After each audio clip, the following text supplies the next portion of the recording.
KFCच्या मॅनेजरला डिफेंड करणारी कोंबडी कधी पाहिली आहे का? नाही ना. पण आपल्या देशात असं रोज होते. आज मी तुम्हाला पॉलिटिकल सायन्सचा एक असा भारी कन्सेप्ट सांगणार आहे ज्यामुळे तुमचं गव्हर्नमेंटकडे बघण्याचा पर्स्पेक्टिव्ह कायमचा बदलेल. फक्त पुढचं 1 मिनिट लक्ष देऊन ऐका. 5 गोष्टी असतात: स्टेट, गव्हर्नमेंट, सिटीजन, कॉन्स्टिट्यूशन आणि कोर्ट.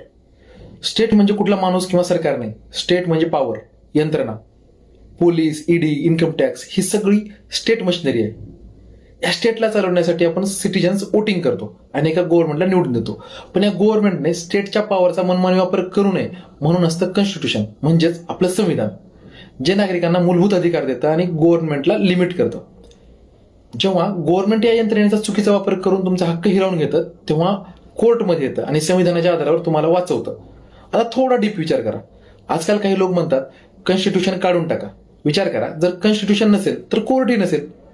उरेल फक्त गव्हर्नमेंट, स्टेट मशिनरी आणि आपण सिटीजन्स. मग उद्या सरकारने एखादा ॲब्सर्ड रूल काढला की उद्यापासून सर्वांनी नागडे फिरायचं आणि तुम्ही नकार दिलात तर गव्हर्नमेंट पोलिसांना ऑर्डर देईल, याला मारून नागडे करा.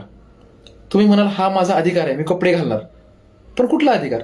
संविधानाशिवाय तुमचे काहीच राईट्स नाहीत, कारण आता गव्हर्नमेंटच सुप्रीम आहे. म्हणून लक्षात ठेवा, गव्हर्नमेंट खूप पॉवरफुल असतं आणि त्याला लगाम फक्त कॉन्स्टिट्यूशन घालतं. म्हणून KFCच्या मॅनेजरला डिफेंड करणारी कोंबडी बनवू नका, संविधानाला डिफेंड करा. आज दुसऱ्या कोंबडीला कापत आहेत, मला काय द्यायचं असा विचार करत असाल तर कटना तो फिक्स आहे. उद्या तुमचाही नंबर लागणार आहे, कारण गव्हर्नमेंट एकतर सर्वांचं असतं किंवा कोणाचंच नसतं. शेअर दिस व्हिडिओ, डोळे उघडा आणि विचार करा. तुम्हा सर्वांना महाराष्ट्र दिनाच्या हार्दिक शुभेच्छा. जय हिंद, जय महाराष्ट्र.